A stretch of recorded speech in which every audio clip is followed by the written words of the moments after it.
وقفے سے پہلے طلال چودھری صاحب اور عامر ڈوگر صاحب خیبر پختونخوا بلوچستان کے حالات پہ بات کر رہے تھے، لیکن ایک ایشو ایسا ہے جو صرف دو صوبوں کا نہیں ہے بلکہ وہ پورے پاکستان کا ہے، اور وہ ایشو یہ ہے کہ ہماری جو نوجوان نسل ہے اس میں منشیات کا استعمال بڑھتا جا رہا ہے، اور یہ استعمال کیوں بڑھ رہا ہے، اس حوالے سے انٹرنیشنل نارکوٹکس کنٹرول بورڈ کی ایک رپورٹ سامنے آئی ہے، اور اس رپورٹ کے جو اعداد و شمار ہیں وہ انتہائی تشویشناک ہیں بلکہ پریشان کن ہیں۔ یہ رپورٹ یہ بتا رہی ہے جی کہ افغانستان میں منشیات کی پیداوار ہمسایہ ملکوں کے لیے ایک بہت بڑا چیلنج بن گئی ہے۔ 2022 میں پاکستان میں 4.4 ٹن منشیات ضبط کی گئی تھیں، جبکہ 2023 میں 11.4 ٹن منشیات پکڑی گئی ہیں۔ اس رپورٹ میں 2024 کے اعداد و شمار شامل نہیں ہیں، لیکن لگ یہ رہا ہے کہ 2022 کی نسبت 2023 میں اگر منشیات کو ضبط کرنے کی جو اماؤنٹ ہے، جو مقدار ہے، اس میں اضافہ ہوا ہے تو 2024 میں بھی اضافہ ہوا ہوگا۔ 2022 میں ضبط کی گئی آئس کی مقدار 86 کلو گرام سے زیادہ تھی، جبکہ 2023 میں 599 یعنی کہ 589 کلو گرام آئس ضبط کی گئی۔ اور آپ کو پتہ ہونا چاہیے کہ جو آئس ہے یہ صرف افغانستان میں بنائی جاتی ہے۔ افغانستان کی جو عبوری حکومت ہے اس کی جانب سے 2022 میں منشیات پر پابندی کا کوئی اثر دیکھنے کو نہیں ملا، اور غیر قانونی منشیات کا تیزی سے پھیلاؤ صحت کے لیے ایک سنگین خطرہ ہے، اور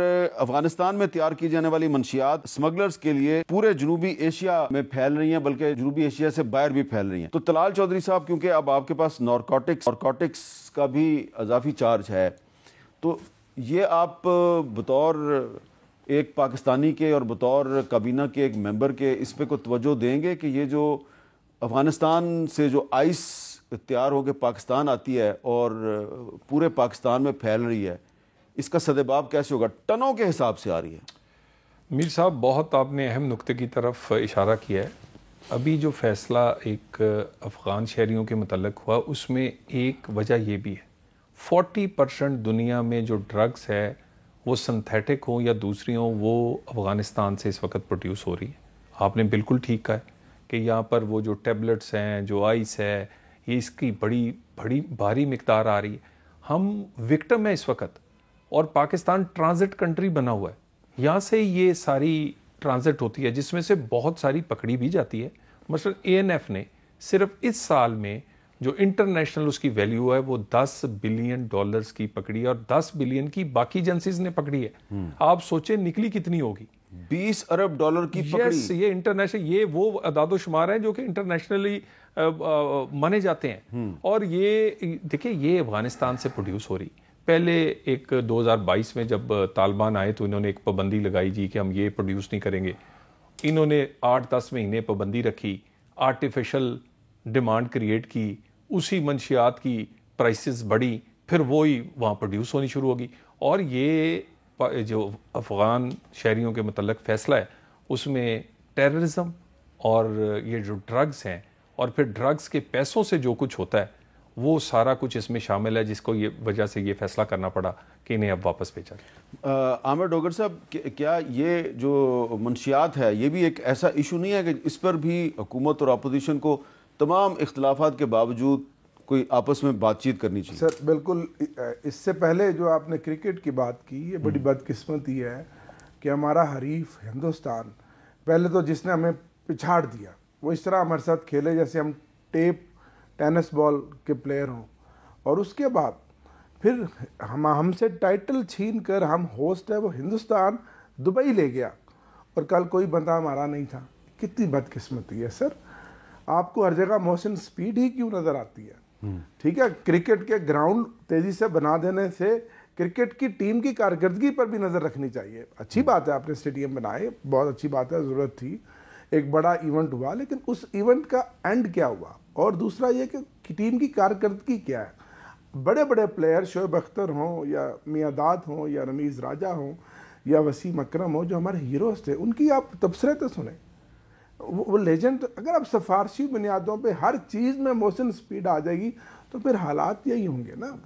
تو سر اس کے اوپر بات کرنے کی ضرورت ہے۔ اگر محسن صاحب کی جناب نہیں، لیکن طلال صاحب نے اسلام آباد میں SCO کانفرنس کا جو پرامن انعقاد ہے اس کا کریڈٹ محسن نقوی کو دیا۔ میں تو کہہ رہا ہوں 1 سال سے سارے کریڈٹ ہی محسن نقوی کو ہیں۔ شہباز شریف صاحب تو ہمیں کہیں نظر ہی نہیں آئے، حکومت تو انہوں نے کہا نا 1 سال کے سارا کچھ ہی محسن نقوی ہے، کون نہیں جانتا۔ ہر مسئلے کا حل ہی محسن نقوی ہے. بچپن میں ہم سنا کرتے تھے کہ بوتے پانی دا اکو حل, ایک ریڈیو پہ ایک مشہوری چلتی تھی, بوتے پانی دا اکو حل, نواب ٹیوب ویل. تو آج تو ہر مسائل کا حل ہی محسن نقوی ہے. میں دعا گو یہ ان کے منسٹر بنے ہیں, اللہ کرے کہ یہ ڈلیور کریں, ہم دعا گو ہیں, ہمارے ساتھی رہے ہیں یہ. جہاں تک آپ نے منشیات کی بات کی ہے سر, یہ ہم سب کا مسئلہ ہے سر. اتنی تیزی سے میر صاحب اسٹوڈنٹس میں, یونیورسٹیوں میں, کالجوں میں, بچوں میں نئی نسل میں آئس پھیل گئی ہے کہ جو بہت الارمنگ ہے. میں ذاتی طور پہ سمجھتا ہوں کہ یہ جو کنٹرول کرنے والے ادارے ہیں وہ ANF ہوں یا دوسری ایجنسیز ہیں, یہ ناکام ہیں. ان کو سب پتہ ہوتا ہے کہ کون بندہ بیچ رہا ہے, کون بکوا رہا ہے, کیا کس کی سرپرستی حاصل ہے.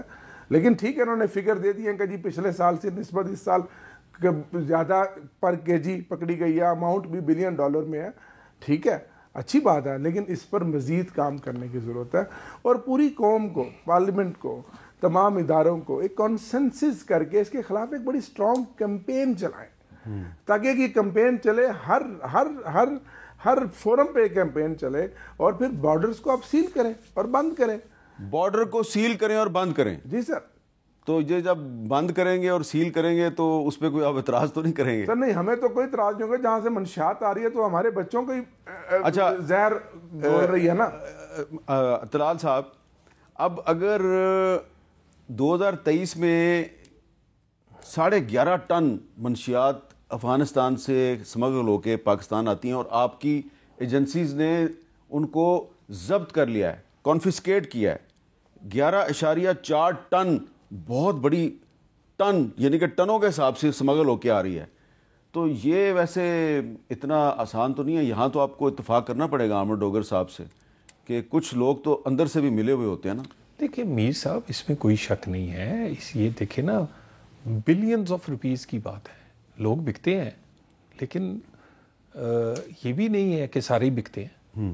یقیناً بہت ساری اس کی ایجنسیز ان کو دیکھ رہی ہوتی ہیں, بہت ساری, لیکن بڑے تھوڑے وسائل سے ANF نے اتنی یہ منشیات پکڑی ہے.